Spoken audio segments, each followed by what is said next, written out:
Ben hayatımı değiştirmeye karar verdim. İnsan bir kelimenin anlamını bildiğinde o şeyi de bildiğini sanıyor. Mesela yüzmek. Yüzmek ne demek herkes bilir. Ama herkes yüzmeyi bilmez. Bisiklet sürmek ne demek denildiğinde herkesin gözünde bir şey canlanır.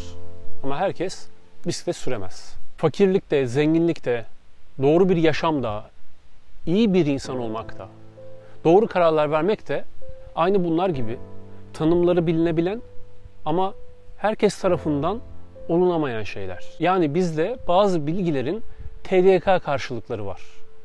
Onların hayatımızda bir karşılığı yok. Konumuzla ilgili değil ama bence inanç da bunlardan birisi. Hayat bazen insana bir senaryo yazıyor. İnsan o senaryodaki oyunculuğunu gerçekleştiriyor ve içine daldığı o oyunculuk, bildiği tanımları öylesine deneyimlendiriyor ki o insanda, işte bir insan bence asıl o zaman bilmeye başlıyor. O zaman tam olarak bilgiye bulanıyor. Yani o zaman oluyor ve bence o zaman bilmekten bahsedebilir. Geçtiğimiz bir ayda dünyanın en fakir bölgelerinden birindeydim. Ve orada ne yaptığımı çektiğim video serisinden takip ettiniz. Orada bana bir şeyler oldu. Daha öncesinde o bahsettiğim yüzmenin tanımını bildiğimi sanıyordum. Ama ilk kez sanki orada bir suya atladım. Ya da uçmak ne demek daha öncesinde biliyordum ama ilk kez orada gökyüzünden yeryüzüne bakabildim. Yaşadığımı sanıyordum. Hayatımda ilk kez gerçekten yaşayan insanların içinde bir ay geçirdim. Su nedir diye sorsanız daha öncesinde tabii ki anlatacağım çok şey vardı ama gözümün önünde bir insanın bir çamurdan su diye içtiğini gördüğümde suyun ne olduğunu işte tam olarak o an anladım. Bunlardan çok daha fazlası, çok daha yoğunu, çok daha derin ve büyük tecrübelerden sonra aklım ve kalbim orada yaşadıklarımı, hayatımın tam merkezinde istediklerini söylediler bana. Ve ben bunu kabul ettim.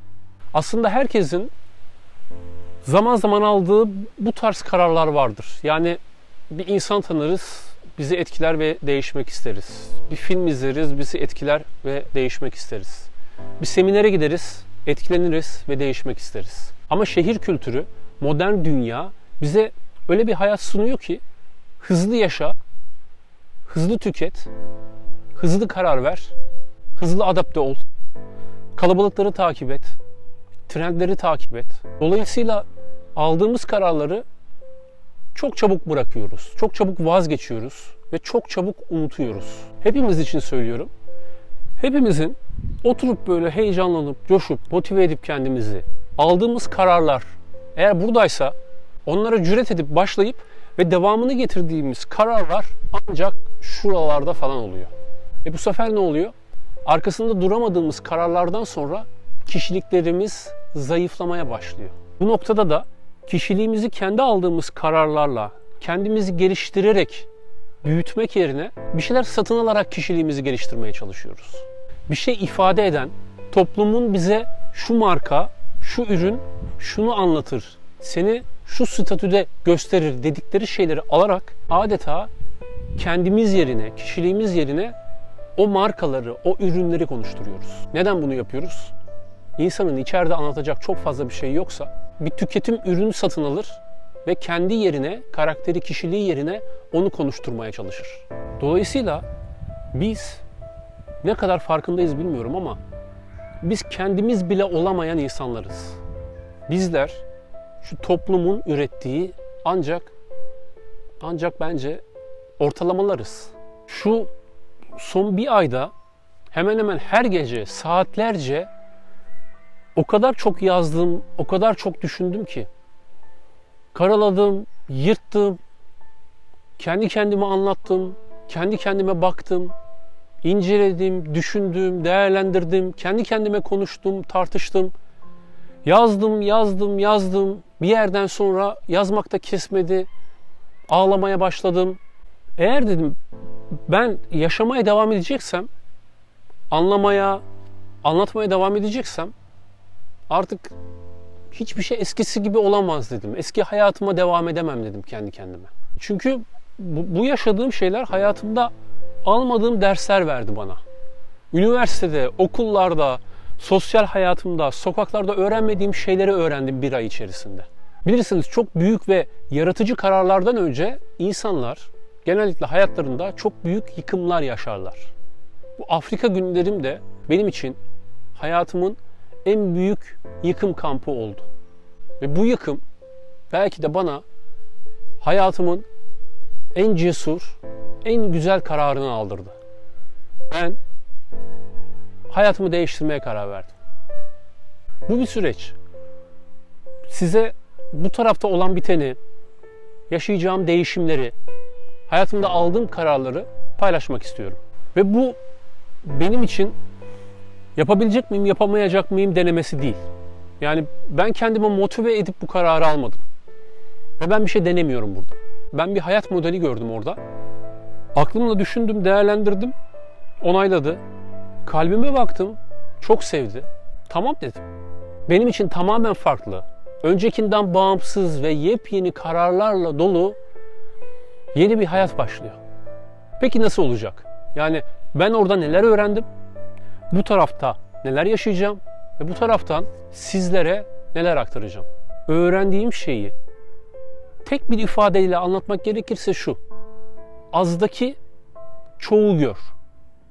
Az çoktur. Eğer bunu kavramlaştırırsak ve tek bir kelimeye indirirsek sanırım en yakışanı şu olacaktır: minimalizm. Yani minimal olabilmek. Maddede asgariye ihtiyaç duyabilmek ve onunla yetinebilmek. Madde azalınca insani özelliklerin arttığını fark edebilmek. Burası kritik. Tekrarlıyorum.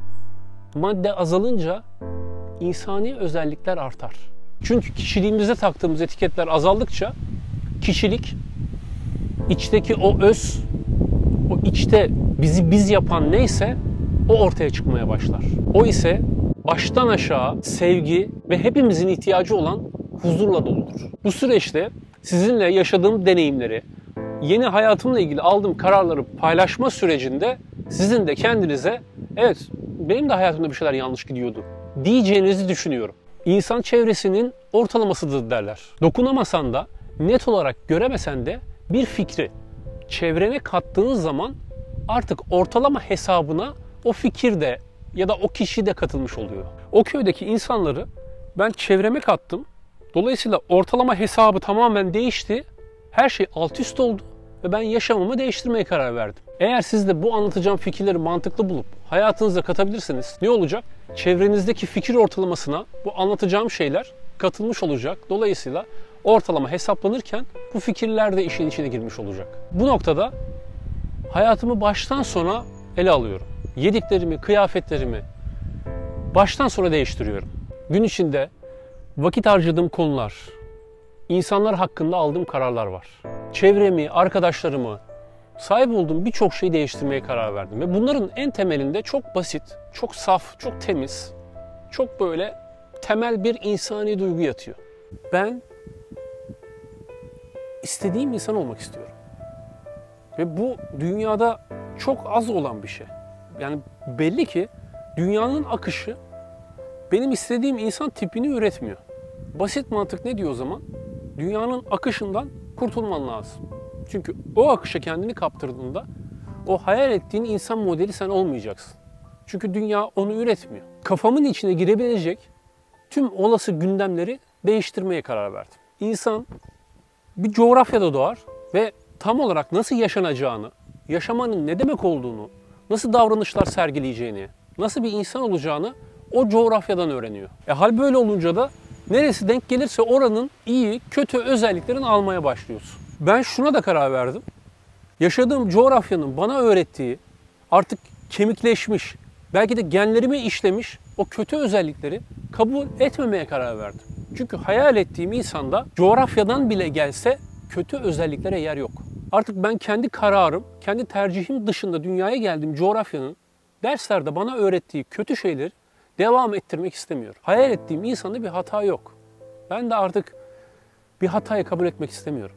Konuşmamla ilgili, kişiliğimle ilgili, evime koyduğum eşyalarla ilgili, tükettiklerimle ilgili, bazı davranışlarımla ilgili, hatta uykumla ilgili bile aldığım yeni kararlarım var. Bu benim ikinci hayatım olacak. Bu benim ikinci üniversitem olacak. Ve bence kim olduğunuza, nerede yaşadığınıza bağlı olmaksızın, ister bir öğretmen olun, doktor olun, çöpçü olun, çoban olun, büyük bir plazanın en tepesindeki katta bir CEO olun, bir iş adamı olun, bir bürokrat olun, bir yerde bir müdür, başkan olun. Hepimizin artık kendi istediğimiz kararlarla devam eden, kendi istediğimiz insan olma yolculuğuna çıkmaya ihtiyacımız var.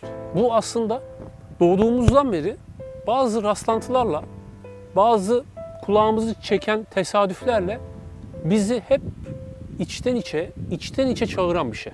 Hepimiz bu anlatacağım modeli keşfettiğimizde her şeyin çok fazla ve çok hızlı olduğu bu dünyada azdaki çoğu fark edebilme, bu yaşam modeli, bu size deneyimleyerek anlatacağım fikirler ve bu yolculuk hayatımızdaki her birimizin gerçekleştireceği muhtemelen en büyük devrimler olacak. Ve belki de çoğumuz ilk kez işte ilk kez yaşamaya başladım ben diyeceğiz. Bu süreç beni, seni, onu, hepimizi gerçekten o istediğimiz, o hayal ettiğimiz hayatlara götürecek. Zaten nereye gittiğini bildiğinde her şey çok daha güzel oluyor.